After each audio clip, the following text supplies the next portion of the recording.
On November 5th, 2024, the final ballots of the US presidential election will be casted. And on the following day, November 6th, we should have an idea of who is going to be running America for the next 4 years, be it Donald Trump or Kamala Harris.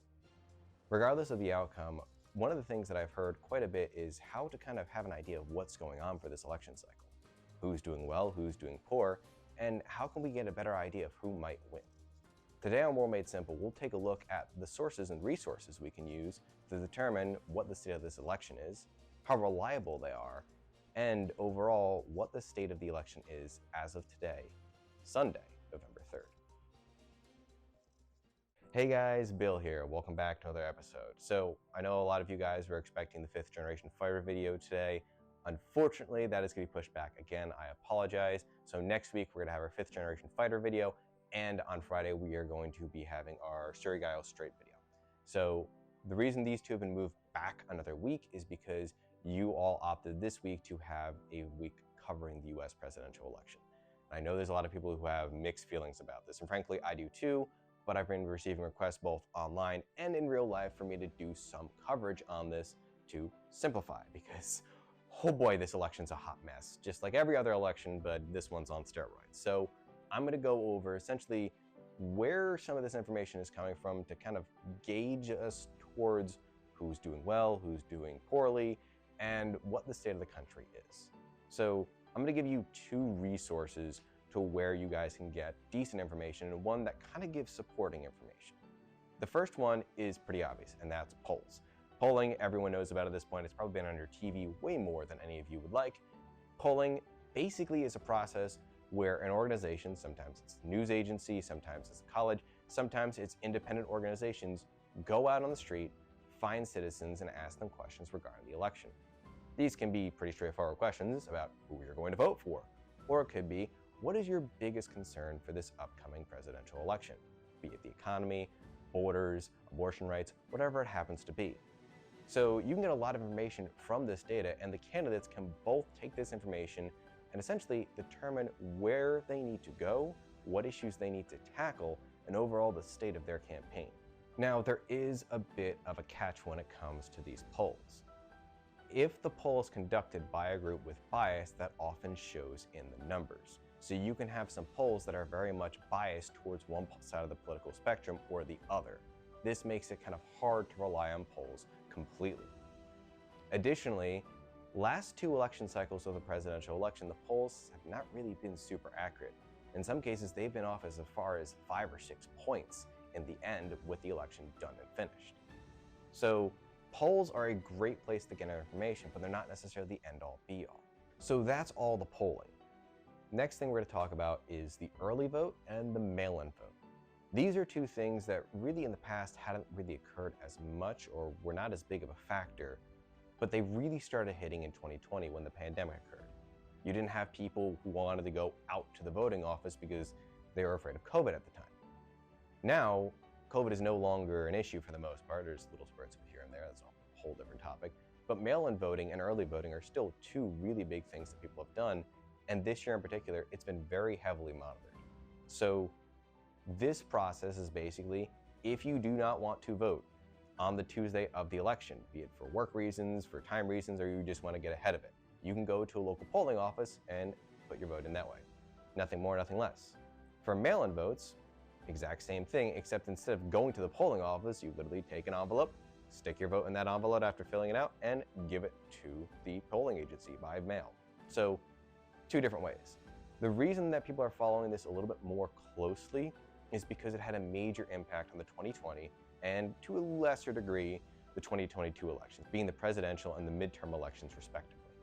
So we'll discuss kind of how that impacted everything in a second, but I want to talk the last factor before we move on to that. And I say factor on this one because to a lot of people it's going to be, huh? And to a lot of other people it will be, okay, I could see it. And that is election betting. I am not advocating any of you bet on this channel. Holy cow, do not quote me on that. But there are election sites that are up that you can essentially bet on presidency, not in the United States, but overseas. And that offers kind of a unique perspective. As Americans, we have a lot of feelings about this election.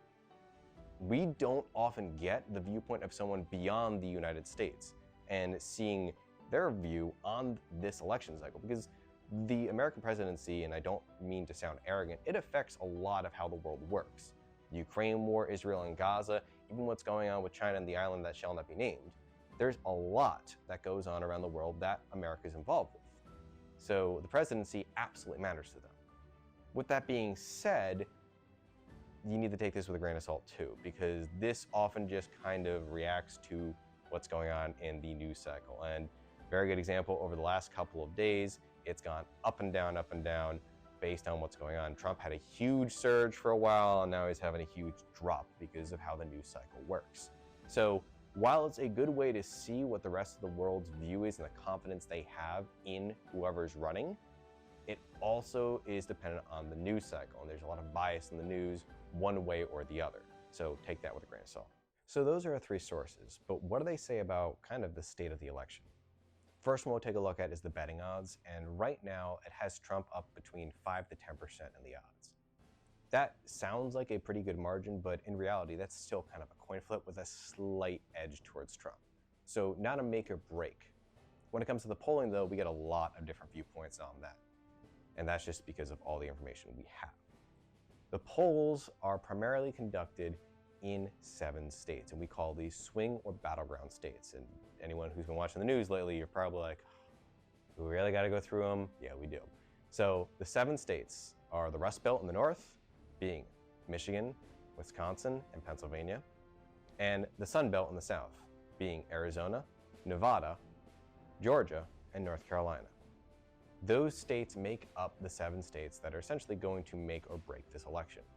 There are several states that are kind of shifting around, and by shifting around, I mean they kind of had a few polls that indicate that they're going to be a tighter race, but that doesn't necessarily mean they're going to flip one way or another. On the Democratic side, that is going to be states like Virginia, New Hampshire, and to a much lesser degree, Minnesota. And on the Republican side, states like Iowa, Ohio, and Florida are potentially up for grabs. Now, both sides are very unlikely to get these states to flip, but it is still a possibility. That's why I'm going over it here. I know a lot of you probably have views on any of those states switching around, but as I said, I'm just providing the information. The 7 battlegrounds do currently have kind of a favored win -1 of them. All of the Sun Belt states seem to be leaning towards Trump, usually by a point-ish, if not more, in the case of Georgia and Arizona. So right now, the Sun Belt looks like it's going Trump. The Rust Belt is a lot more competitive though, and Michigan and Wisconsin appear to be leaning Harris. The one state that's kind of a little bit undecided is Pennsylvania. Trump's been slightly up by usually under half a point for the last couple of days and weeks even, so it's been kind of a back and forth, and it's still well within the margin of error for that state. However, it looks like Pennsylvania might be the deciding factor. And one of the reasons for that is historically the Rust Belt votes together. So if Pennsylvania votes Trump, there's a chance that it could affect what might happen in Michigan or Wisconsin. Now, this isn't saying that is going to happen, it's just been an election trend in the past. So that's kind of where the polls are at overall, kind of in the middle and with a few outliers such as Virginia and Ohio coming in there. Now, last thing is the early vote. And the early vote this year is way different than expected, especially compared to the last prior to election cycles, being the midterm and the 2020 election. So we mentioned COVID, we mentioned all that. This year, the current breakdown as of this moment right now is 74 million people have voted via early voting or mail-in ballot.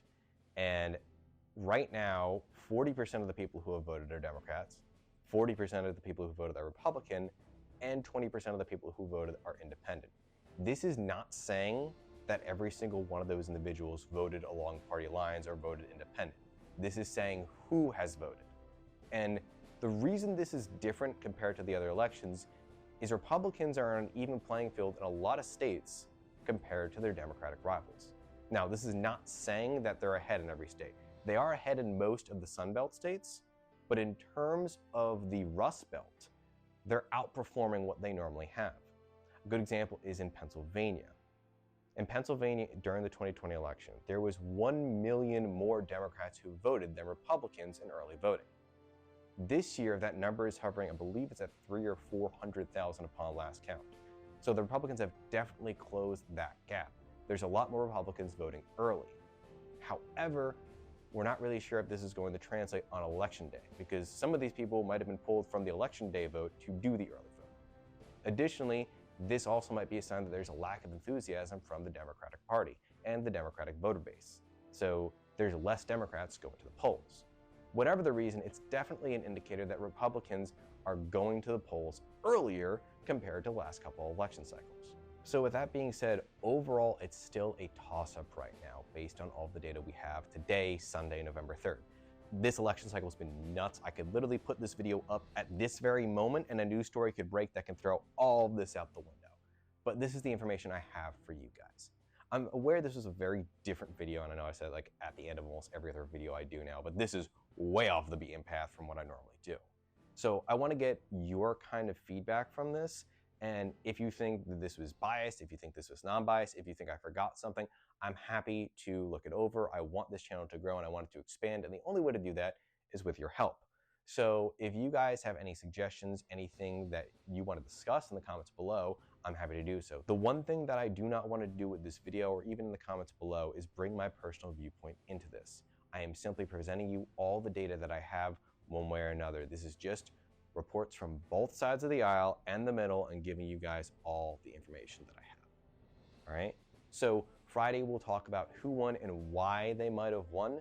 In the meantime, I hope you guys have a fantastic week. And if you haven't voted yet, I highly recommend that you do it on Tuesday.